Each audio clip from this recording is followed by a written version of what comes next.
वंदना बुआ। खुश रहो, अच्छी हो। हाँ बुआ बढ़िया। बहुत अच्छा। बुआ वंदना। खुश रहो। बुआ मेघा ने सब याद कर लिए, वो बोल रही थी हम बुआ को बोल के ही सुना देंगे। बहुत अच्छा, हम यही बुआ एक्सपेक्ट मुझे कर। लगे थे नहीं याद कराया। बहुत अच्छा, ऐसे ही मित्र बुआ होना बस चाहिए। एक चीज भूल गए, आपकी मीमांसा की भी रचयिता समंत पत्र स्वामी ही है क्या? हाँ बिल्कुल सही। हाँ वो कंफर्म नहीं हो पा रहा था जब मेघा को रिवाइज करवा रही थी, मतलब तो मैंने कही इसलिए शायद यही है, पर बुआ से कंफर्म कर लेंगे। देखो लॉजिक क्या देंगे अपन, वही क्यों है, क्योंकि गंधस्ती महाभाष्य के रचयिता कौन है? आचार्य समंत भट्ट स्वामी। तो और उसी का मंगलाचरण ये है, तो वही मंगलाचरण करेंगे ना अपने ग्रंथ का, दूसरे आचार्य क्यों करेंगे? तो उसका मंगलाचरण जो है वो उसके मंगलाचरण की महिमा बताने के लिए अपन ने उसको अलग से बताया, ज्यादा आप्तमीमांसा आदि उसके कर्ता भी वही है। अब हमेशा याद रहेगा लॉजिक से। इसलिए लॉजिक दे देते हैं। इसलिए ये आचार्य भी ना तुम लोगों को लॉजिक पढ़ा रहे हैं बीच बीच में, क्योंकि तुम लोग को लॉजिक से समझ में आता है। अच्छे आचार्य मिल गए अपन लोग। बहुत बड़े महान विद्वान। पहले मंगलाचरण कर ले, फिर और आगे पूछते हैं। हाँ बुआ ठीक है। नमो अरिहंताणं, नमो सिद्धाणं, नमो आयर्याणं, नमो उवच्छायाणं, नमो लोये सव्यसाहूणं। मंगलम भगवान वीरो, मंगलम गौतमो गणी, मंगलम कुंद कुंदाद्यो, जैन धर्मोस्तु मंगलम। सर्वमंगल मांगल्यम, सर्वकल्याणकारकम, प्रधानम सर्वधर्माणां, जैनं जयतु शासनम्। मोक्षमार्गस्य नेतारं, वेत्तारं कर्मभूभृतां, ज्ञातारं विश्वतत्त्वानां, वंदे तद्गुणलब्धये। संत शिरोमणि आचार्य गुरु श्री विद्यासागर जी महाराज की जय। आचार्य गुरु श्री समय सागर जी महाराज की जय। आचार्य गुरु श्री प्रज्ञा सागर जी महाराज की जय। परम पूज्य गुरु श्री सरल सागर जी महाराज की जय। तीन कम नौ करुणमणि महाराज की जय। द्वादशांग जयवाणी माता की जय। संपूर्ण आरिका माता जी की जय। पूज्य गुरुमति दृढ़मति आदि सभी बड़ी माता जी की जय। आरिका श्रेष्ठ चिंतनमती माता जी की जय। चलो तो आज मेघा से शुरू करते हैं। हाँ मेघा, तुमको पहले मंगलाचरण पढ़ के सुन दिखाना है, फिर प्रश्न पूछेंगे। यही वाला खुला है ना स्क्रीन पे? हाँ बुआ। मोक्ष मार्गस्य नेतारं, वेत्तारं कर्मभूभृतां, ज्ञातारं विश्वतत्त्वानां, वंदे तद्गुणलब्धये। बात सुझ रहा है, इसका अर्थ करो एक बार फिर से संक्षेप में। मोक्ष मार्ग के नेता को, कर्म रूपी पर्वतों के नेता को, तो मोक्ष मार्ग के नेता हैं, कर्म रूपी पर्वत को भेजने वाले हैं, विश्व के समस्त तत्वों को जो जानते हैं, उनको गुणों की प्राप्ति के लिए मैं वंदना करता हूँ। उनके जैसे गुण, तद्गुण यानी उन्हीं के जैसे गुणों की प्राप्ति के लिए, उन्हीं के जैसे गुणों की प्राप्ति के लिए उनको उनकी वंदना करता हूँ, नमस्कार करता हूँ। चलो अब जरा पूछ रहे मेघा से, बताओ आप्तमीमांसा वाला ही देखो, दो धाराएं हमको दिखाई दे रही है ना ग्रंथों की। एक धारा तत्वार्थ सूत्र की टीका के रूप में जा रही है, और एक आप्तमीमांसा की टीका के रूप में जा रही है, यानी मंगलाचरण की टीका के रूप में जा रही है। सिर्फ तत्वार्थ सूत्र के सिर्फ मंगलाचरण की टीका में कुछ ग्रंथ हैं, और पूरे तत्वार्थ सूत्र की टीका में कुछ ग्रंथ है ना। तो तत्वार्थ सूत्र की टीका वाले ग्रंथ बताओगी तुम मेघा, कि आप्तमीमांसा की टीका वाले? दोनों हुआ। हाँ चलो दोनों बता दो, तो आज तुम्हारे दिन है। तत्वार सूत्र लिखा है आचार्य उमा स्वामी जी ने, और तत्वार सूत्र की जो टीका है जो हम अभी पढ़ रहे हैं सर्वार्थ सिद्धि, वो लिखा है आचार्य पूर्वपाद स्वामी ने। फिर उस पे जो टीका हुई है उसमें हमने 2 पढ़ा था। एक हमने राजवार्तिक पढ़ा था जो लिखी है आचार्य अकलंक देव ने। फिर हमने उसको पढ़ा था श्लोक वार्तिक जो कि लिखी है आचार्य विद्यानंद जी ने। बहुत अच्छा। और फिर अब ये तो हो गई तत्वार सूत्र पे। तत्वार सूत्र के मंगलाचरण पे सबसे पहले अगर हम देखें तो आत्ममीमांसा लिखी है आचार्य समंतबद्ध स्वामी ने। उसके बाद उस पे भी 2 टीका लिखी गई हैं। एक है अष्टम क्षति हाँ अष्टशती और एक अष्ट सहस्त्री। बहुत अच्छा। तो अष्टशती लिखी है आचार्य अकलंक देव ने और अष्ट सहस्त्री लिखी है आचार्य विद्यानंद जी ने। और सबसे बड़ा ग्रंथ जो तत्वार सूत्र की टीका का है उसका नाम क्या है? वो है गंध हस्ती महाभाष्य जो कि लिखा है आचार्य समंतबद्ध स्वामी। आज तुम्हारे लिए बहुत सारी तालियां सबकी ओर से। ठीक है। नहीं हुआ, हमको प्रज्ञा दीदी ने याद कराया उनके लिए। याद तो तुमने किया ना, हम तो सबको करा रहे, कोई ने किया ही नहीं हमारे बताने से। प्रज्ञा के बताने से तुमने कितने अच्छे से कर लिया, बताओ। अरे अच्छा नहीं, चलो वो इसकी आगे से रुचि थी, उसने फोन करके बोली थी कि मेरे को याद करा दो, नहीं तो बहुत हम अच्छा, कैसे करा बहुत दो, उसने बढ़िया। खुद बोली। अब वासु 5 शास्त्रों के नाम बोलना है आज तुम्हें। कल आचार्यों के नाम बोली थी मेघा ने, आज तुम शास्त्री जी के नाम बोलो, कोई भी 5। जी बुआ जी। पहले सबसे पहले सटखंडागम जी, धवला जी, जय धवला जी, महाधवला जी, फिर समय सार जी, रवचन सार जी। बहुत अच्छा, बहुत अच्छा, ज्यादा ही हो गए। चलो अब थोड़े से कल के विषय में पूछते हैं कि कल हमने जो पढ़ा था सम्यक दर्शन की। अच्छा, ये किसी के निमित्त से लिखी गई है ये टीका, उसका नाम क्या है उस भव्य जीव का? सिद्धार्थ क्या सिद्धार्थ है शायद श्रावक का नाम। द्वयाक, ये द्वयाक आया है। और सर्वा सिद्धि के परिशिष्ट में प्रसिद्ध्यैक आया, प्रसिद्ध्यैक नामा, प्रसिद्ध्यैक, और यहाँ द्वयाक भी आया। और जो तुम बोलो ना सिद्ध्याक भी आया है, 3-4 नाम आते हैं उनके, मतलब सभी याद रख लो अपन, उन्होंने बताया है। तो अब नहीं मतलब हुआ ये जो सर्वार्थ सिद्धि लिखा गया है वो इन शिक्षक की वजह से आचार्य पूज्यपाद स्वामी ने लिखा है। ऐसा है, उसने कुछ प्रश्न किया होगा शायद बुआ जी। तत्वार सूत्र जो है ना वो सिद्धार्थ नाम के श्रावक का मुझे याद है। उसके हैं ऐसी कथा पढ़ी थी कि उन्होंने गुरु सिद्धार्थ श्रावक था, उसने दर्शन ज्ञान चारित्राणी मोक्ष मार्ग लिखा था पटिया पे अपने फिर उसको आचार्य उमा स्वामी ने सम्यक सत्य लगा के फिर इसके जो है आगे पूरा, मतलब वो घर पर नहीं था और ये आहार करने गए थे उसके घर पे, तो उसकी पत्नी ने आहार कराया था, तो वो लिखा हुआ देखा, पटिया पे लिखा था, तो उन्होंने उसके पीछे सम्यक शब्द जोड़ करके और विहार कर दिया, चले गए थे। फिर वो जैसे ही घर आया तो उसकी आंखें खुल गईं, सम्यक शब्द देखते उसको सम्यक दर्शन जैसा हो गया। उसने कहा कि ये किसने किया? तो उसने बताया कि एक मुनिराज आज घर पर आए थे, उन्होंने ये लिख दिया है। तो वो तुरंत भाग के उनके पास गया क्योंकि उसको सब रहस्य समझ में आ गया था, दृष्टि खुल गई थी उसकी, है ना। तो वो सही है, वो ऐसे कुछ नाम है उसका भी लिखा है। और जो अभी वहां पे पढ़ा है ना अनिल भैया ग्रंथ प्रद्युम्न जी का, उसमें है उसका नाम, हमने भी पढ़ा था लेकिन ठीक हमने वो अमित सागर जी का तत्वार सूत्र का जो है विस्तार से उसमें आगे प्रस्तावना में पढ़ा था। ये क्या नाम है? सिद्धार्थ बोल रहे क्या तुम? हाँ सिद्धार्थ तो नहीं लग रहा मुझे, फिर से चेक करना एक बार हम भी एक बार फिर से बोलो। वो कल आप ऐसा बोल रहे थे कि आज ऐसा कोई भी नहीं था जिसमें हम पढ़ते ना कि ये क्वेश्चन है और ये समाधान है, तो आपने कहा था कि ऐसा कोई शिष्य नहीं था, ये क्वेश्चन भी आचार्य खुद कर रहे थे और समाधान भी खुद कर रहे थे। मेरा भी तो सेम क्वेश्चन तब हुआ, मैं भी पूछने वाली थी। आगे बोलो मेरा पूरा। हाँ ये तो फिर ये शिष्य जो हम पढ़ रहे हैं ना कि द्वयाक या फिर सिद्धार्थ, तो ऐसा जो है ना, कहाँ से सुनो बता रहे, बहुत अच्छा प्रश्न कर लिया तुम लोगों ने, आचार्यों के भी काम आते हैं इस तरह के प्रश्न। तो वो जो द्वयाक है उसने एक प्रश्न पूछा आचार्य श्री से और उसके निमित्त से उन्होंने लेखन कार्य शुरू किया, पूरा इतना बड़ा ग्रंथ लिख दिया।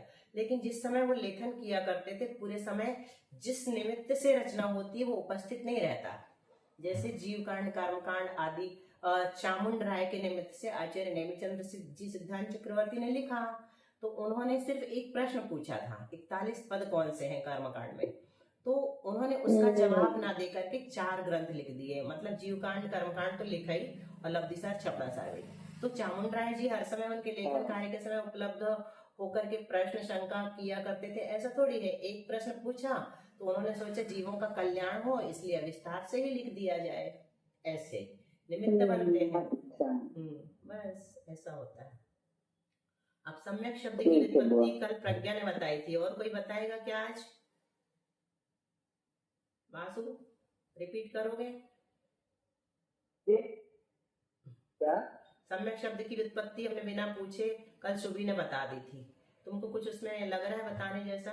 सम्यक शब्द की सम, अंश और क्विक, इससे मिलके सम्यक शब्द की व्युत्पत्ति हुई है। बिल्कुल। अच्छा, ये क्या बोला तुमने? तीसरा प्रत्यय क्या बोला? ये क्विक क्विप है, क्विक नहीं, जल्दी वाला क्विक नहीं, ठीक है, क्विक। बहुत अच्छा। अब फिर क्या हुआ? जो है प्रत्यय कैसा है? सर्वापहारी लोप हो जाता है इसका, और अंश धातु है, सम उपसर्ग, 3 तुमने सही बता दी। फिर सम का क्या हो गया था शुभी? सम का समी, अंश का अच, क्विप का लोप, अंश में या का लोप, सम में ई का या होना, या का आ में मिलके पूरा या बन जाना, चाको का हो जाना, तो सम्यक हो जाना। बहुत बढ़िया। तो ये अंश धातु जो है ना, इसमें क्या होता है? अनुबंध होते हैं, कहीं अंत में अनुबंध होते तो अनुबंध का लोप हो जाता है। यहाँ पर किस आधार पे लोप हुआ है ये नहीं बताया यहाँ पर, है ना। तो तुमने बताया था, इसलिए हमने आज इसको भी रिपीट करवा दिया कि इन लोगों के दिमाग में भी थोड़ा सेट हो जाएगा, है ना, अगर चाहेंगे तो काम आएगा। चलो, कल हमने 3 साधन के आधार पर दर्शन, ज्ञान और चारित्र की व्युत्पत्ति देखी थी। जो व्याकरण के आधार पर सिद्ध होते हैं उसे व्युत्पत्ति कहते हैं, और जो व्याकरण के नियमों से सिद्ध नहीं होते उन्हें कौन सी शब्द कहते हैं? रौड़िक शब्द, बिल्कुल ठीक। तो 3 साधन कौन से बताए थे? कर्तृवाच्य, कर्मवाच्य, भाववाच्य। बिल्कुल ठीक। तो कर्तृवाच्य मतलब मैं देखता हूँ, कर्मवाच्य मतलब मेरे द्वारा देखा जाता है, और भाववाच्य मतलब देखना मात्र। इसके आधार पर शंका की गई थी, है ना, उसका जवाब दे दिया था। अब दूसरी शंका उन्होंने की थी कि पहले इसको ग्रहण क्यों किया, ये भी हमने पढ़ लिया था, कहाँ आधा पढ़ा था। अच्छा हाँ, ये आधा एग्जाम्पल यहाँ तक हुआ था, मेघ वाले एग्जाम्पल। उपसम 6 उपसम में छोड़ दिया था। अभी 6 उपसम की परिभाषा रहने दें, थोड़ा और रुक के बताएंगे, है ना। हाँ, वो पानी का एग्जाम्पल तो याद है पूरा अच्छे से, किसको क्या बोलते हैं। हाँ, क्योंकि अभी उतना उसको बताएंगे तो तुम लोग को 1 घंटे का समय जाएगा उसमें लगभग, क्योंकि उसमें मोदिया वहां भी 6 भी समझाना पड़ेगा, सदवस्था उपशम भी समझाना पड़ेगा, है ना।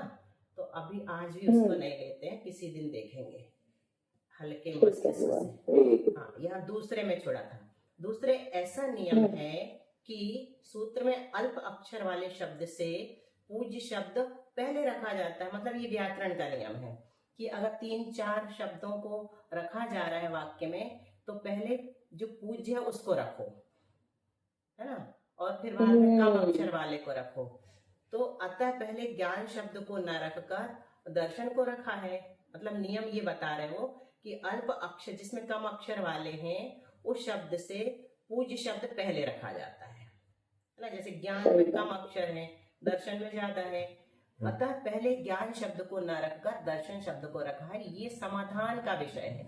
उसने कहा था आपको ज्ञान पहले रखना चाहिए था, सम्यक ज्ञान, सम्यक चारित्र। तो आचार्य कहते हैं कि ऐसा नियम है कि अल्प अक्षर वाले शब्द से पूज्य शब्द पहले रखा जाता है, अतः पहले ज्ञान शब्द को न रखकर दर्शन को रखा है। कुछ समझ में आया? हाँ, वो आ गया। तो फिर से उसने शंका की सम्यक दर्शन पूज्य क्यों है ना। पूज्य शब्द पहले रखा जाता है, आपने ये कहा, अल्प अक्षर को हमने नहीं रखा, पूज्य शब्द को पहले रखा। तो उसने पूछ लिया कि पूज्य क्यों है, वो ज्ञान पूज्य क्यों नहीं है। किसी के मन में प्रश्न उठ सकता है। तो कहते हैं आचार्य, क्योंकि सम्यक दर्शन ज्ञान के सम्यक व्यपदेश का हेतु है। यद्यपि दोनों एक साथ होते हैं, है ना, बताए मेघ पटल के हटने के समान, प्रताप और प्रकाश के समान। फिर भी ज्ञान में जो सम्यक संज्ञा, ज्ञान को जो सम्यक संज्ञा प्राप्त होती ना, वो सम्यक दर्शन के कारण प्राप्त होती है। ज्ञान था ना, उसके दर्शन हुआ, वैसे सम्यक ज्ञान जो है सम्यक हो गया। जैसे दर्शन सम्यक हुआ, सम्यक दर्शन हुआ, वैसे जितना भी ज्ञान हमारे पास होता है वो सब सम्यक कहलाने लगता है। और कितना भी ज्यादा हमारे पास ज्ञान क्यों ना हो, कितना ज्ञान के कितने अंग हैं? द्वादशांग की अपेक्षा 14 अंग, 11 अंग 14 पूर्व, 11 अंग 14 पूर्व है ना। तो 12वें अंग में 14 पूर्व आ जाते हैं, इसलिए उसको ऐसा कहा जाता है। द्वादशांग कहो चाहे 11 अंग 14 पूर्व कहो। तो 11 अंग और 9 पूर्व तक का ज्ञान हो जाता है तो भी मिथ्या दृष्टि बना रहता है। ये एक नई बात है तुम लोग की, है ना। 9वें पूर्व के 2 हिस्से हैं और पहले हिस्से तक मिथ्या दृष्टि बना रहता है और दूसरे पार्ट को जैसे ही पढ़ता है सम्यक दर्शन हो जाता है। तो क्यों दूसरे पार्ट के पहले हिस्से में ना भटकाने वाले विषय आते हैं, तो उनमें वो भटक जाता है, तो मिथ्या दर्शन बना रहता है। लेकिन दूसरे जैसे गौतम स्वामी हुआ है ना, गौतम इसका स्वामी सारा ज्ञान था पर सम्यक नहीं था। हाँ, सारा का सारा मिथ्या था। जैसे उनको सम्यक दर्शन हुआ तो उनका जो ज्ञान था उसको सम्यक संज्ञा मिल गई। सम्यक व्यपदेश यानी संज्ञा का हेतु है। ये आचार्य ने प्रश्न का उत्तर दिया। आ गया समझ में खुशबू? सम्यक दर्शन पूज्य क्यों है? क्योंकि सम्यक दर्शन ज्ञान के सम्यक व्यपदेश का हेतु है, इसलिए पूज्य है।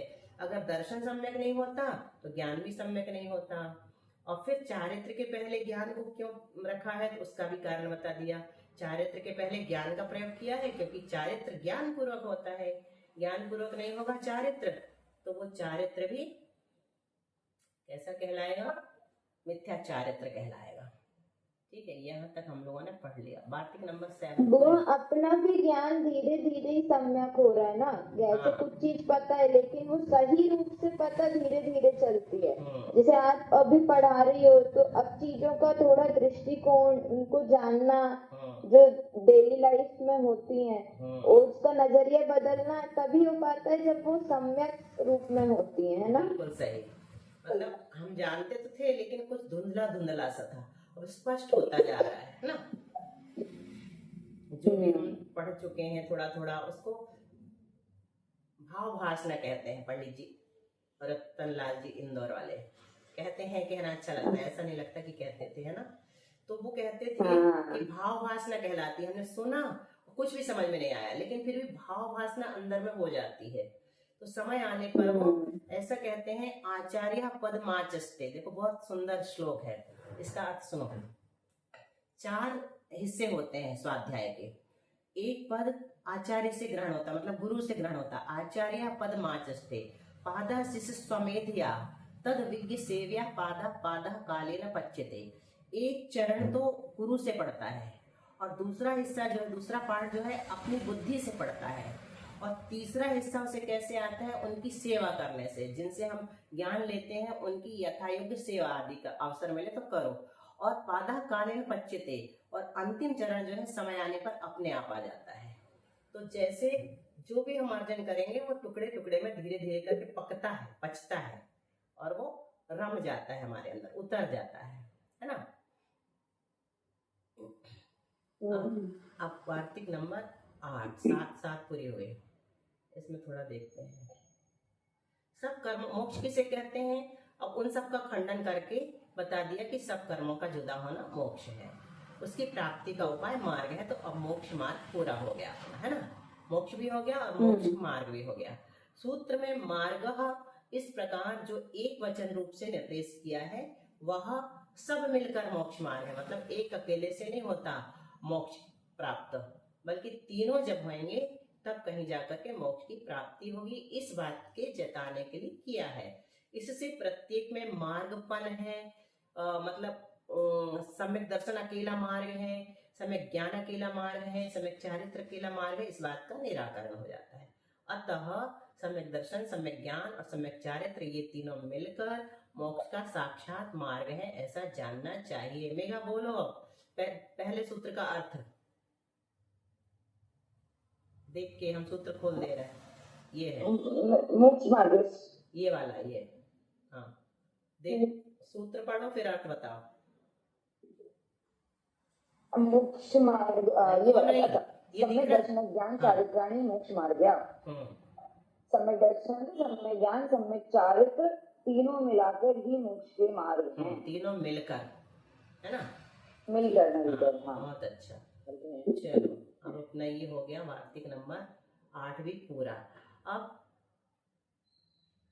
विशेषार्थ इसका पढ़ने जैसा है, पहले हम ये अगला सूत्र पढ़ रहे हैं। अब आदि में कहे गए सम्यक दर्शन के लक्षण का कथन करने के लिए आगे का सूत्र कहते हैं तत्वार्थ श्रद्धानम सम्यक दर्शनम। बोलो शुभी। तत्वार्थ श्रद्धानां सम्यक दर्शनम। बोलो खुशबू। तत्वार्थ श्रद्धानां सम्यक दर्शनम। मेघा। तत्वार्थ श्रद्धानम सम्यक दर्शनम। वासु। बोलते कि तत्वार्थ बोलते हैं? तत्वार्थ श्रद्धानम सा जुड़ जाता है, संयुक्त करना है तो, नहीं तो तत्वार्थ श्रद्धानम सम्यक दर्शनम भी सही है। लोग बोलते हैं कि संयुक्त नहीं करो, कुछ बोलते हैं वो कि अभी कहने लगे हैं कुछ दिनों से, लेकिन जो प्रसिद्ध वैयाकरण है, ज्यादा अच्छी व्याकरण पढ़े हुए लोग हैं, वो कभी नहीं कहेंगे कि नहीं बोलो। हम लोग संस्कृत विभाग में पढ़ने जाते थे ना यूनिवर्सिटी में, तो हमारी क्लास में एक वेद प्रकाश था, उसको भी टीचर लोग वेद प्रकाश बोलते थे।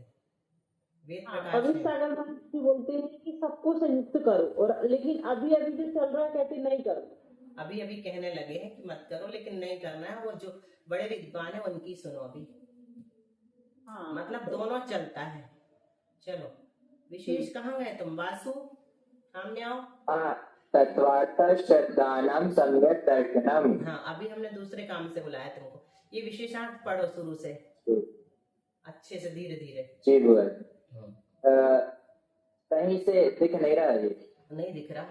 किसको दिख रहा अच्छे से? सुबी तुमको मेरे दिख को रहा? हाँ अब ठीक है, अब ठीक है, अब ठीक है। अब ठीक है। हाँ चल पढ़ो।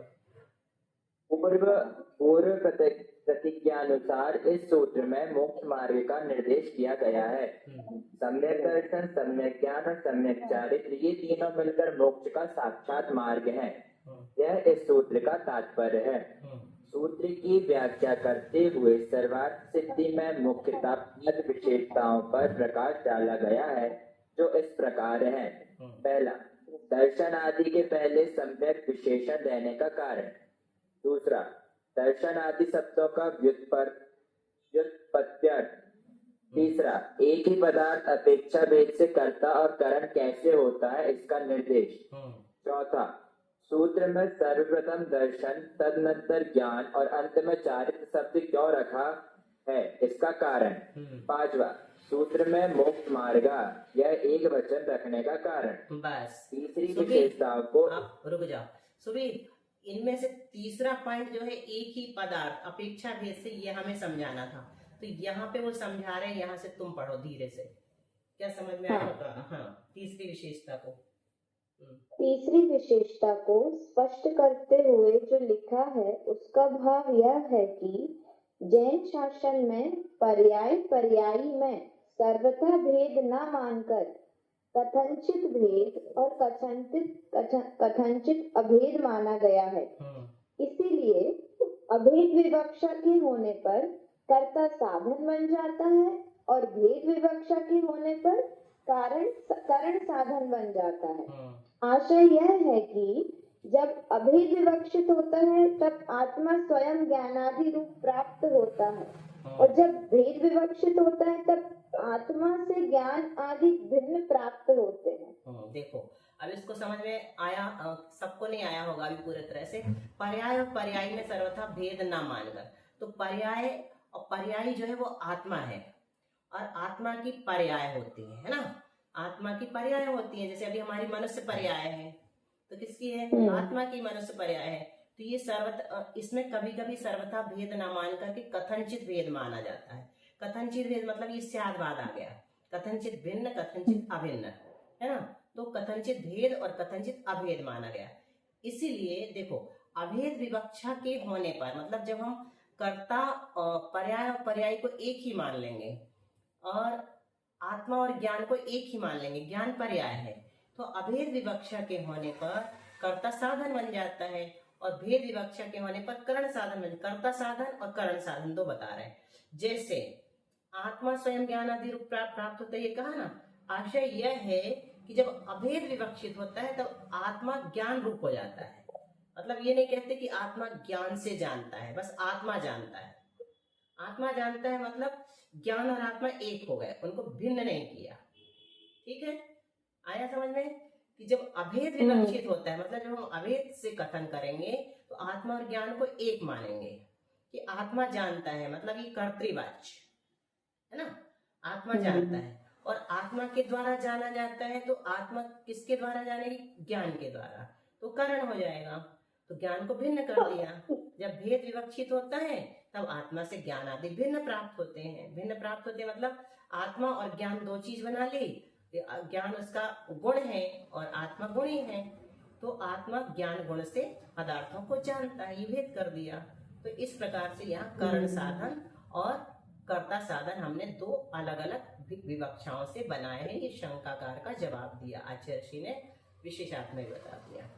अब चौथी विशेषता से बात पढ़ लो थोड़ा सा, 3 मिनट। चौथी विशेषता को स्पष्ट करते हुए जो यह लिखा है कि जिस समय दर्शन मोह का उपशम, क्षय और क्षयोपशम होकर आत्मा की सम्यक दर्शन पर्याय व्यक्त होती है, उसी समय उसके मतज्ञान और श्रुतज्ञान का निराकरण होकर मतिज्ञान और श्रुतज्ञान प्रकट होते हैं। तो यह आपेक्षिक वचन है। चलो इतना आगे समझ भी पढ़ना लेते, है? नहीं मत पढ़ो, आज इतना ही समझेंगे। थोड़ा सा ये समझा देते, 3 लाइन फिर बंद कर। तो चौथी विशेषता को स्पष्ट करते हुए ये लिखा है कि जिस समय दर्शन मोह का उपशम, क्षय और क्षय उपशम, कल अपन ने पढ़ा था ना, उपशम होगा तो औपशमिक सम्यक दर्शन। दर्शन मोहिनी के 3 भेद हैं, मिथ्यात्व, सम्यक मिथ्यात्व, सम्यक प्रकृति, है ना, और अनंतानुबंधी उसमें जोड़ देते हैं, क्रोध मान माया लोभ। तो यहाँ दर्शन मोह का उपशम होगा तो औपशमिक सम्यक दर्शन होगा, दर्शन मोह का क्षय होगा तो क्षायिक सम्यक दर्शन होगा, और क्षयोपशम होगा तो क्षयोपशमिक सम्यक दर्शन होगा।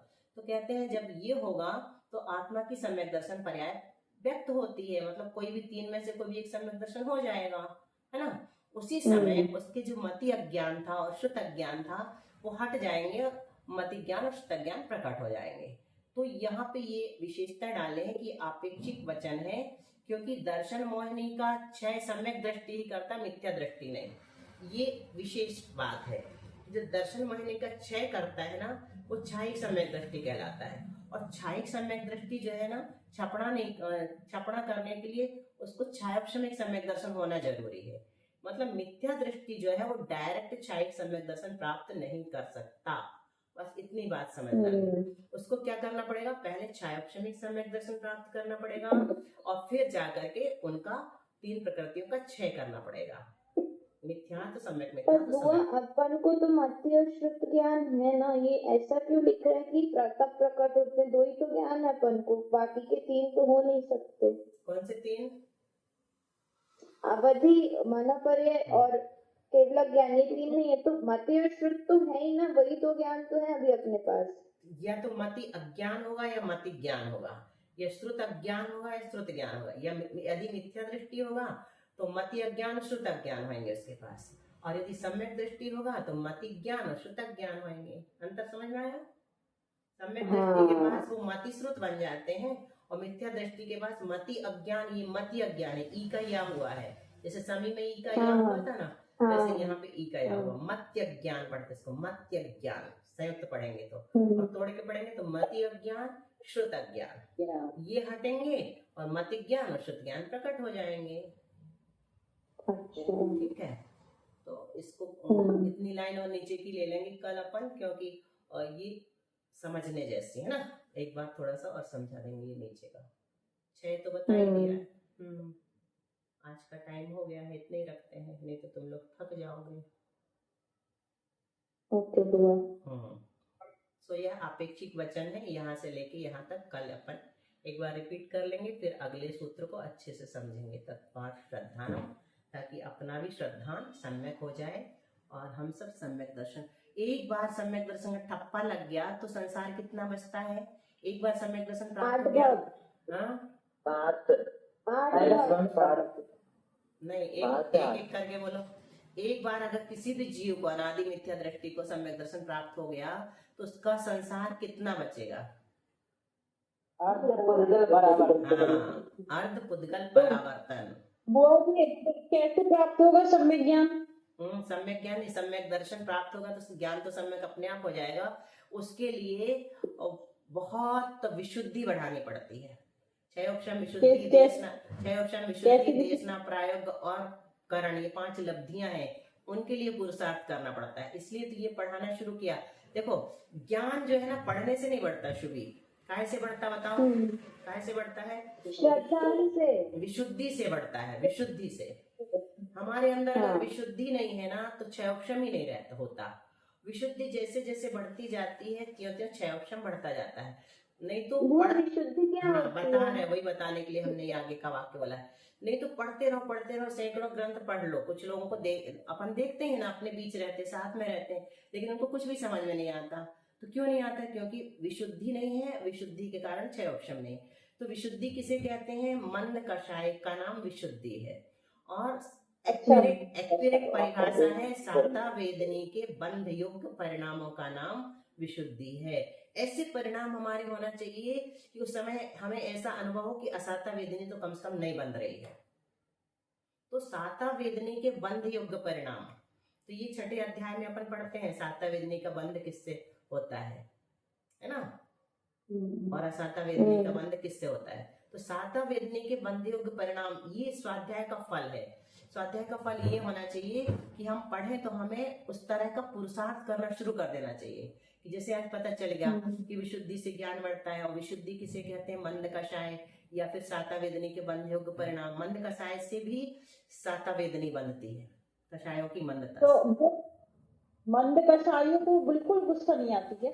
उन्हीं को तो मंद कषाय कहते हैं। उनकी संज्वलन या अप्रत्यख्यान या प्रत्यख्यान रूप रहती कषाय, वो व्यक्त नहीं होती जल्दी से, रहती है अंदर ही अंदर। मुनि महाराज को भी रहती है कषाय, तो संज्वलन ऊपर तक रहती ना, लेकिन वो अपने आप को कहना चाहिए संभाल लेते हैं कि नहीं ये मेरा स्वभाव नहीं है। मतलब देखो छोटा सा उदाहरण तुमको चलते चलते दे देंगे। अगर जीतना है कषाय को तो उसी समय द सेम मोमेंट, जैसे बहुत बड़े विद्वान हुए हैं सुखलाल जी संघवी, श्वेतांबर विद्वान, दोनों आंखों के अंधे। उन्होंने एक बहुत बड़ी पुस्तक लिखी तत्वार्थ सूत्र मीमांसा। उसमें उन्होंने ये उदाहरण प्रस्तावना में दिया कि मैंने अपने नौकर से दूध मंगाया। प्रचलित उदाहरण है लेकिन उन्होंने दूसरे ढंग से लिखा। दूध मंगाया, वो ट्रे में ग्लास लेकर के आ रहा था, दूध ठोकर लगी पैर में तो गिर गया। उस समय क्या होगा? क्योंकि वो मेरा नौकर है, मुझे गुस्सा आएगी, स्वाभाविक है। लेकिन द सेम टाइम अगर मैंने ये सोच लिया कि दूध को गिरने से बचाना तो मेरे हाथ में नहीं था, लेकिन अब अपनी आत्मा को क्रोध के द्वारा पतित होने से बचाना तो मेरे हाथ में है, तो मुझे क्रोध नहीं करना। उस समय अगर हम सोच पाते हैं तो हम क्रोध पर विजय करना शुरू कर देते हैं। उस समय हम नहीं करते और बाद में पछताते हैं। तत्काल अपन कषाय करके उसको रोकना चाहिए। हाँ, उस समय रोकना चाहिए जिस समय आने वाली है, करे नहीं, जिसमें गुस्सा आ सकती है उस पॉइंट। वैसे तो देखे है धर्म तो सब लोग करते हैं लेकिन तत्काल कषाय को नहीं रोक पाते। वही तो वो सारे के सारे सम्यक दृष्टि थोड़ी है, उनकी अनंतानुबंधी भी हो सकती है। समझ गए। तो जागृत अवेयरनेस बहुत जरूरी है। लेट गो, गुस्सा को जीतने के लिए लेट गो, जाने दो। कोई कुछ भी करे करता रहेगा, सबको सुधारने का काम नहीं। धीरे धीरे प्रयास से आएगा, एकदम से नहीं आएगा। और क्या, एकदम से कुछ भी नहीं आता। धीरे धीरे प्रयास मन में रखते रहो तो लेट गो, जाने दो, पकड़ो मत जाने दो। क्योंकि कई बार क्रोध करके वही 1 मिनट का क्रोध उसके बाद आएगा। चलो जिनवाणी स्तुति कौन कर रहा है? छोटी दीदी करो। हाँ, छोटी कुछ बता। नो कर्म है और नो कर्म तो कर्म बंधन में कारण बन रहे ना। हाँ, तो उन्हीं को तो जीतना है, नो कर्म को तो ही जीतना वो कहलाता। उसी समय जितने भी निमित्त है, जितने भी नो कर्म है, उनसे बचने का प्रयास करना फुल टाइम। वही तो वो नो कर्म निमित्त था, इग्नोर कर दो सब चीजें। वही तो लेट गो बन रहा है, इग्नोर करो। उसी का नाम लेट गो है, जाने दो। इग्नोर करो मतलब जाने दो, अपने का अपना कल्याण करो। बहुत आचार्य अच्छा। जी कहते थे कि कर्म के उदय में तो परतंत्रता होती है, लेकिन कर्म बंध में परतंत्रता नहीं है। बिल्कुल सही है। नहीं, अपन चाहे तो ना बांधे। मतलब सिर्फ संसार में एक ऐसा शत्रु है जिसको हम जीत सकते हैं अगर युद्ध करें तो, लेकिन हम युद्ध ही नहीं करना चाहते। वो कौन है? कर्म। कर्म शत्रु ऐसा है जिस पर निश्चित रूप से हम विजय पा सकते हैं अगर झगड़े लड़ाई करें, युद्ध करें तो, लेकिन हम युद्ध ही नहीं करना चाहते उससे दूर बाकी रहते हैं। सबसे बाकी सबसे तो दोस्ती करके रखे। उससे दोस्ती करके रखे। ये आचार्यों ने लिखा है, ये पॉइंट आत्मानुशासन का है, शायद बहुत अच्छे ग्रंथ का है, कि सिर्फ एकमात्र ऐसा शत्रु है जिस पर विजय निश्चित है, लेकिन हम युद्ध करना ही नहीं चाहते। युद्ध करें तो निश्चित है।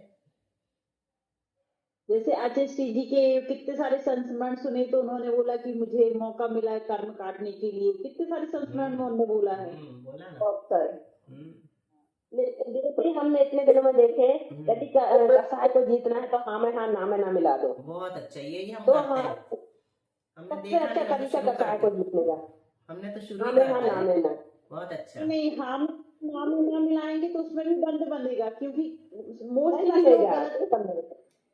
रहने दो ना अपन गलत। लोगों की चिंता सुनो चिंता है। खुशबू, उसके कर्म तो के खुशबू सुनो, उसके कर्म की वजह से वो गलत कह रहा है, हमारे कहने से नहीं सुधरेगा, क्योंकि उसके तीव्र कर्म का उदय चल रहा है।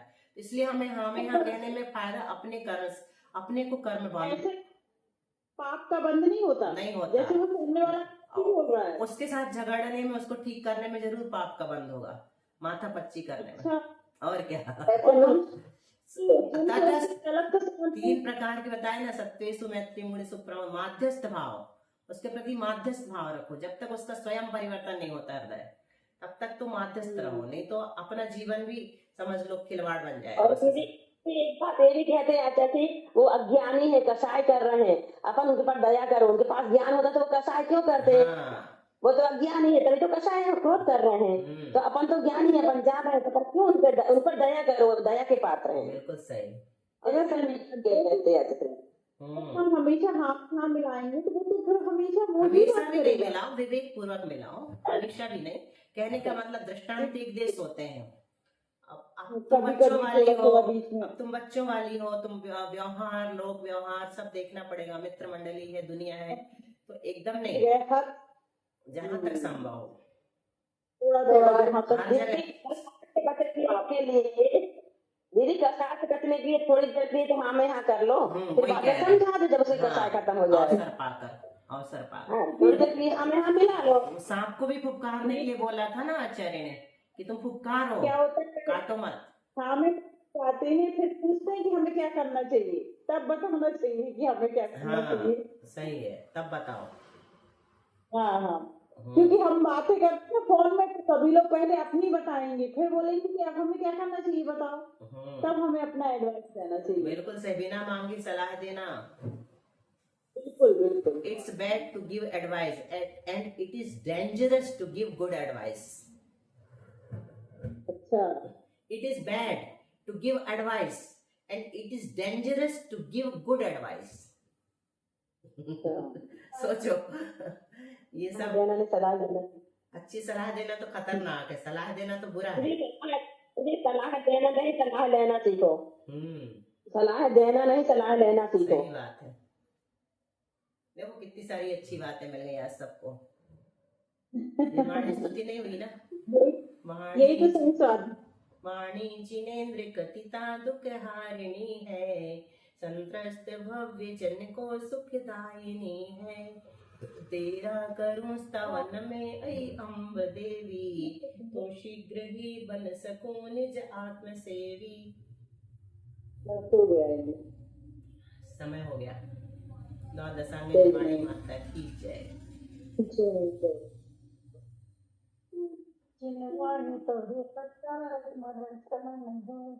बोलो साधना, बोलो बोलो,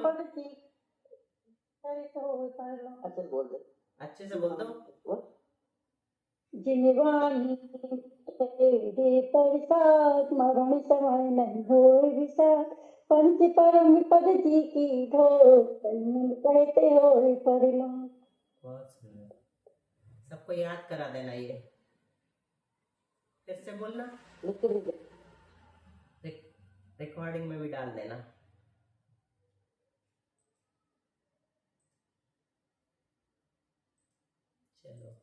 time is over. NaMo अरिहंताणम, NaMo सिद्धाणम, NaMo आयर्याय।